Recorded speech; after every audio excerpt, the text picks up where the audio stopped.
Nenhum investimento ganha da inflação. Essa frase é impactante, né? Acontece que ela tem sido espalhada na internet e vem sendo defendida por muitos. O principal argumento é: a partir de 2008, nenhum investimento tradicional foi capaz de vencer a verdadeira inflação. Só que essa história está um pouco mal contada. E eu tô aqui para a gente descobrir conjuntamente se existe investimento que é capaz de fato de vencer a inflação, e não estou falando aqui das criptomoedas. Vem comigo! A você que está chegando agora, seja muito bem-vindo. Meu nome é Luan, consultor de valores imobiliários, e neste canal eu te ajudo a alcançar a liberdade financeira. E o debate do vídeo de hoje é bastante sério. Diz respeito à capacidade dos investimentos tradicionais de te proporcionar ganhos reais. Porque de nada adianta, isso é verdade, você ganhar 100% em um investimento, mas na prática a inflação ser 120, 150. O investimento precisa ganhar da inflação. Esse é o mínimo que se espera em qualquer investimento. Senão, ele é completamente ineficaz. O problema que a gente tem agora é que a afirmação é radical. Nenhum investimento, exceto o Bitcoin como reserva de valor, é capaz de fato, te proteger da inflação. Por conta disso, a gente vai trabalhar as seguintes hipóteses. Após 2008, a verdadeira inflação foi de 20% ao ano. Por que eu digo isso? Porque a defesa é essa. A defesa de que, após 2008, a verdadeira inflação foi de pelo menos 20% ao ano. Mas de onde que eles tiram isso, os defensores dessa ideia? É que eles dizem que, como a expansão da base monetária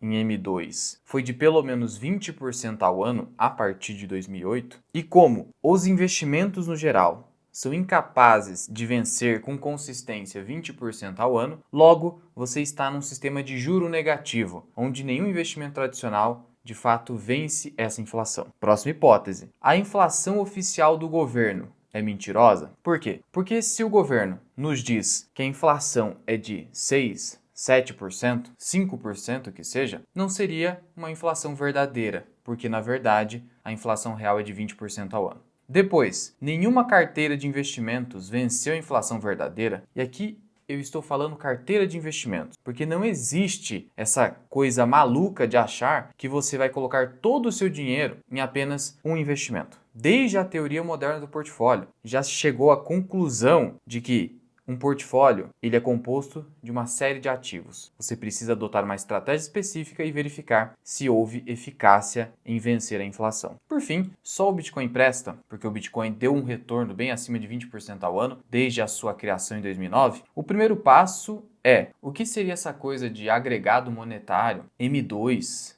que ficam falando por aí? Bom, isso você encontra a sua definição no próprio site do Senado Federal, onde a gente trata aqui dos agregados monetários. Em resumo, é todo o dinheiro disponível em uma economia. O M1 vai abranger apenas os depósitos à vista, como conta corrente, por exemplo, e o M2, que é o que se diz aqui ser a verdadeira inflação, a sua expansão, abrange tanto o M1, depósitos à vista, conta corrente, por exemplo, e também os depósitos a prazo, CDB, poupança, LCI, LCA e etc. E qual é o argumento então? Que o crescimento desse M2, de forma composta, ano após ano, esse crescimento foi de pelo menos 20% ao ano, e por conta disso, a verdadeira inflação experimentada pelas pessoas no geral foi de 20% ao ano. Aqui basicamente está se falando da teoria da escola austríaca de economia, de que a inflação é a expansão da base monetária, a criação de dinheiro pelo Estado. A consequência disso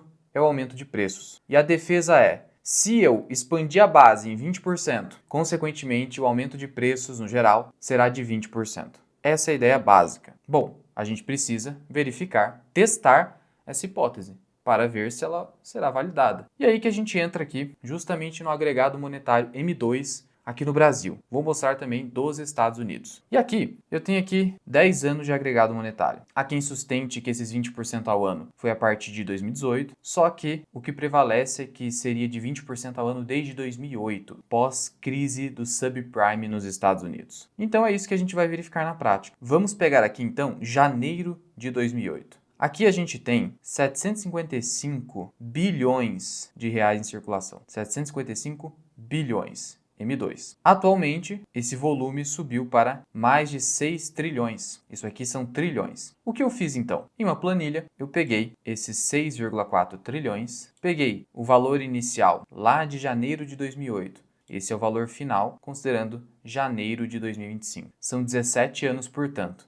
A gente teve um acumulado, uma alta de 748%. Basta você pegar o valor final, dividir pelo valor inicial, menos 1. Assim você tem a taxa de crescimento composta, que a gente chama de CAGR. 748%. Quanto isso dá ao ano? Aí a gente chega no resultado de 13,4%. Esse é o cálculo. Veja que eu considerei 17 anos. 13,4. Agora, mesmo que eu considere o ano de 2018, a gente chega em 14%, com uma alta de 152% entre a data final dividida pela inicial. Essa inicial seria 2018, 2,54 trilhões. Foi justamente esse número que eu adotei. Chegamos de novo entre 13% a 14%.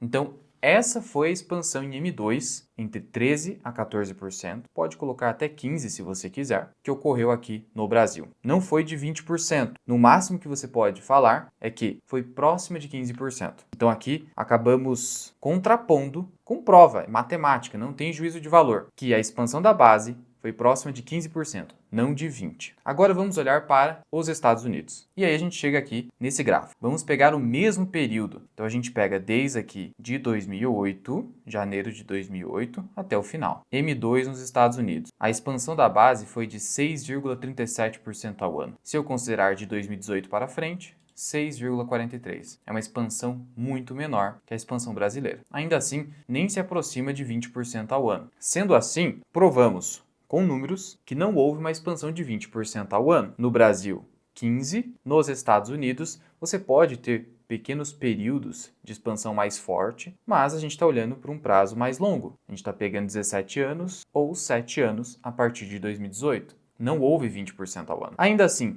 aquela inflação que o governo nos mostra no Brasil medida pelo IPCA é mentirosa? Porque ela fala em 5%, 6%, mas a gente viu que a expansão da base no Brasil foi próxima de 15%.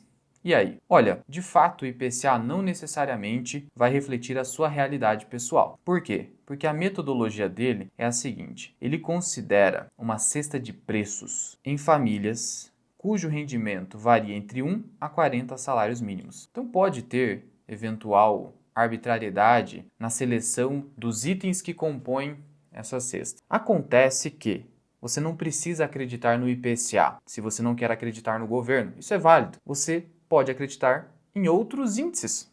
Tem índices criados por fundações não governamentais. E o exemplo claro, muito utilizado na nossa economia, é o IGPM. O IGPM, ele é calculado pela Fundação Getúlio Vargas. A FGV não tem nada a ver com o governo. E qual foi essa inflação histórica? É isso que a gente precisa saber. Abandonando o IPCA, supondo que o IPCA de fato seja manipulado. É só uma suposição. Vamos então adotar o IGPM. E aqui eu fiz uma simulação com o IGPM. Eu peguei justamente janeiro de 2008 a janeiro de 2025. Coloquei R$100 de forma arbitrária e tivemos o quê? Um acumulado de 220% no período. 220. Logo, esses 220... quando a gente pega aqui 17 anos, que é o período sob análise, a gente chega a uma inflação anual composta de 7,08%. 7,10%. Olha, o IPCA também foi de 7% ao ano, desde o Plano Real, inclusive. Logo, foi de 7%. E aqui a gente já percebe uma coisa, que a inflação oficial ou não, ela tem um número diferente da expansão da base monetária em M2. E olha só que interessante, é um número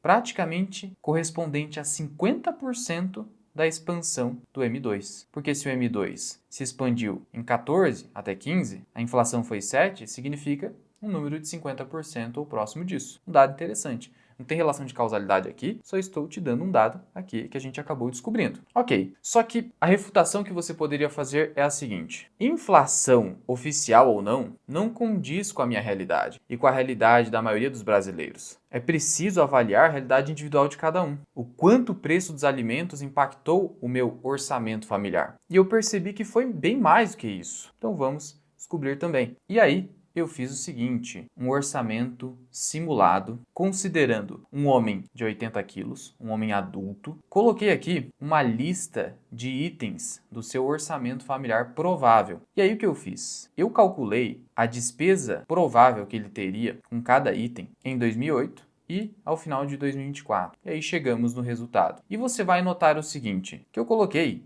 itens básicos: arroz, feijão, macarrão, detergente, uma série de coisas. Sal, açúcar, café e também aluguel, água e luz, telefone, academia, transporte, gás de cozinha, internet, farmácia e vestuário. Veja no aluguel. Eu considerei um aluguel de R$300. Por quê? Porque aqui eu acabei pegando um sujeito que ganhava bem e continua ganhando bem, o equivalente a 4 salários mínimos da época. Justamente porque uma pessoa que apenas está sobrevivendo, ganhando muito pouco, não tem condições de investir. Isso é verdadeiro. Então, uma pessoa que ganha 4 salários mínimos, o que seria hoje o equivalente a R$6.000, classe média, não a classe média que o governo fala, que é de 3, 4 mil, mas uma classe média do interior do Brasil aí, R$6.000 dá para viver como classe média, essa pessoa conseguiria aportar. E eu considerei um aporte de 25%. E aí um aluguel de R$300 para um homem adulto, lá em 2008, não se tratava de qualquer porcaria. Até que era um apartamentinho bonzinho. Porque hoje a gente estaria falando de um aluguel de R$1.000. Ou até um pouco mais do que isso. E saiba você que os aluguéis são reajustados muitas vezes pelo IGPM. E veja que de R$300 para R$1.000, a gente teve aí uma inflação acumulada pouco superior à do IGPM. Água e luz de R$100 para R$300, celular de R$10 para R$40, transporte 125 para 310. O que eu considerei aqui em transporte? Eu considerei o preço da gasolina, supondo que você utilize no mês 50 litros. Isso considerando o preço em 2008, que estava próximo de R$2,50 o litro, você gastaria, consequentemente, R$125. Hoje você gastaria, considerando uma gasolina a R$6,20, R$310. Esse é o valor mensal e aqui está o anual correspondente. E aqui está o preço da gasolina. Também considerei o preço do gás. Gás de cozinha era de R$35 à época, agora R$110. Aqui está a prova do preço atual, R$110. Considerei também o relativo baixo reajuste que ocorre em medicamentos. Por exemplo, a gente teve um último reajuste de 4,5%. Veja então que a nossa lista é bem completa. Então eu coloquei o preço unitário, a quantidade que um homem adulto usaria e multipliquei justamente a quantidade pelo preço unitário e cheguei nos valores correspondentes de cada item. Depois eu fiz a somatória e cheguei a uma despesa anual de R$14.600 ou R$1.215 por mês, quando o salário mínimo era quanto? O salário mínimo em 2008 ele era de R$415. Então a gente está falando aí de uma despesa próxima de 3 salários mínimos. Esse sujeito ganha 4, então não há tanta folga aqui. Veja como eu estou sendo razoável na nossa projeção. E essa despesa cresceu de 1.215 para R$3.400 aproximadamente. Não considerei aqui aumento por assunção de outras despesas. Coloquei só a inflação, senão fica injusto. Então saiu de 14.584 para 40.427 ano. Sabe quanto isso representa de alta? 177. Variação anual, 7%. Olha aqui, 177% no acumulado. Isso dá exatamente 7%. E olha que eu coloquei apenas 16 anos. Se eu colocar 17 anos, cai para 6. Eu coloquei 16 anos justamente porque eu estou considerando 2008 a 2024. 7%. Correspondeu ao IGPM. Correspondeu. Dito isso, a gente precisa verificar agora o seguinte: alguma carteira de investimento é capaz de consistentemente, porque de nada adianta um ano ou outro você vencer a inflação, tem que ser de forma consistente. Será que alguma carteira de investimento executável, implementável, vence a inflação com tranquilidade aqui no Brasil? E aí a gente fez aqui um backtesting. Para isso, a gente utilizou a teoria do portfólio permanente, do Harry Brown, que é a teoria que a gente adota na Lumen Consultoria, que é a minha consultoria de investimentos. Se você tiver interesse em conhecer a nossa consultoria, onde a gente vai montar um plano específico para o seu caso, com recomendações específicas e personalizadas de compra, venda, ajustes, rebalanceamento e outras coisas mais. É só você clicar no primeiro link da descrição e no primeiro comentário fixado para se cadastrar e logo entraremos em contato contigo. Bom, e como funciona essa teoria aqui na prática, onde a gente está testando aqui a hipótese de vencer ou não vencer a inflação com investimentos tradicionais? Veja que essa carteira vai seguir o portfólio permanente em sua divisão básica em 4 partes iguais de 25%. A primeira parte é o caixa. Vamos adotar o CDI, afinal de contas, estamos falando do Brasil. CDI, principal benchmark, indicador da renda fixa aqui no Brasil. 25% IPCA+, não dá para ser pré-fixado, porque no Brasil a gente ganha muito mais com indexado à inflação no longo prazo do que com pré-fixado, porque é um país com mais inflação que os Estados Unidos, por exemplo. Em ações, a gente vai adotar gestão passiva, utilizando aqui o IVV. Por que não um BOVA11 ou um DIVO11? Porque eles vieram após 2008. O BOVA11 foi ao final, ali em dezembro de 2008. Aí já compromete o backtesting. Vamos adotar o IVV até mesmo para mostrarmos aqui que estamos utilizando um investidor mais inteligente, que sabe da necessidade de dolarizar o patrimônio. Aqui tem técnica, estratégia. Você não pode simplesmente investir sem estratégia. É isso que eu mostro aqui no canal. Por fim, reserva de valor. E a gente vai adotar o ouro, como diz o portfólio permanente, e para isso a gente vai usar também gestão passiva via ETF IAU. Novamente, dolarizamos aqui. Gold 11, muito recente, atrapalha a nossa análise aqui. E aí pegamos, então, de 2008 a 2025. Aqui pegamos o histórico do salário mínimo no período. Aqui eu estou falando de alguém que ganha 4 vezes o salário mínimo. E o aporte dele será de 25%. É possível? É, porque a gente viu que o orçamento dele hoje seria de R$ 3.500 aproximadamente. Se ele ganha 6.000, ele consegue aportar 25%, porque 25%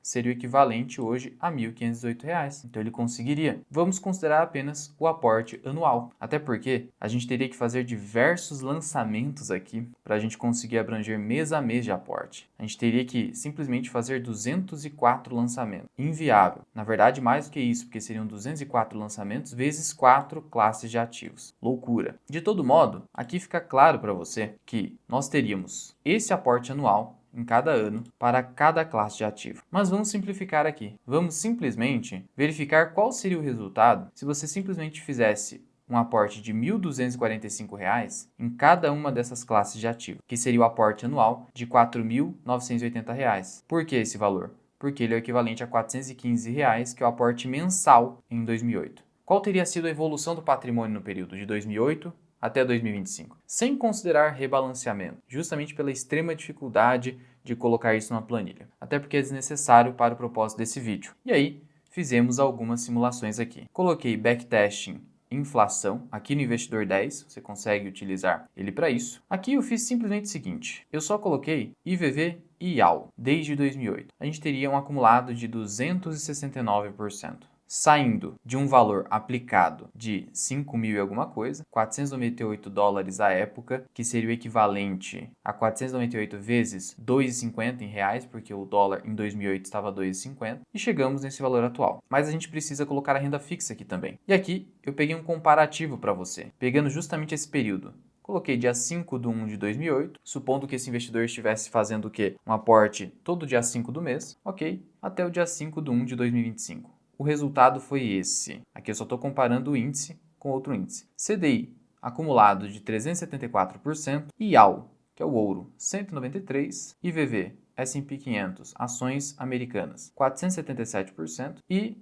o índice IMAB5, 528%. O que é esse IMAB5? Ele é um índice criado pela Anbima, que reflete uma carteira de títulos públicos federais indexados à inflação IPCA+, com vencimento de até 5 anos, que é o ideal. Então veja que indexado à inflação no Brasil é algo bem poderoso no longo prazo. Ganhou até mesmo do CDI. Não significa que isso vai se replicar no futuro, mas é o que aconteceu no passado. Diante disso, lançamos na carteira o backtest final com um aporte de R$ 1.245 em cada classe de ativo, lá em 2008. Aporte anual, que o valor mensal, repito, teria sido de R$ 415. A rentabilidade no período, 17 anos, teria sido de 939%. Claro que com aportes mensais, eventualmente, essa rentabilidade cairia, porque assim eu estaria subindo meu preço médio ao longo do tempo. Ainda assim, não seria uma queda drástica, uma queda que atrapalharia a rentabilidade que você teria ao longo desse período. Porque, afinal de contas, você saiu de quase R$ 5.000 para R$ 46.774. Então, a rentabilidade foi muito boa. Volatilidade desse portfólio, dessa carteira, 9,85%. Isso é baixo ou alto? Olha, para um portfólio como um todo, essa volatilidade aqui é moderada para baixo. Tem gente que considera isso aqui uma volatilidade baixa. Para você que está acostumado só com o Bitcoin, e aí eu peguei aqui a volatilidade do ETF BIT, a volatilidade do Bitcoin se aproxima de 50% a 60%, muito maior, muito maior. E volatilidade é algo importante, porque a volatilidade significa o quanto esse ativo cai e o quanto ele sobe em dado período. Porque se eventualmente você for obrigado a vender ativo justamente no pior momento, quando teve uma grande queda, você vai tomar prejuízo. Então, eis a importância da diversificação do portfólio. Como você não pode prever o futuro e você não pode supor que nunca precisará do dinheiro investido, você precisa controlar a volatilidade total do portfólio. Não ficar olhando o desempenho individual de um ativo, mas sim o desempenho geral. E como eu falei, o aporte total foi de quase 5 mil, pesos iguais, sem fazer sobreponderação, sem dar pesos diferentes, e chegamos nessas rentabilidades. Ainda que eu considerasse a rentabilidade isolada de cada ativo, o ouro eu teria quase 7%. Só de investir em ouro eu conseguiria uma rentabilidade igual à da inflação. Mas tem um detalhe, aqui eu considerei a rentabilidade do ouro no período em dólares, rendeu quase 7% em dólar. O dólar se apreciou frente ao real, então isso é importantíssimo também.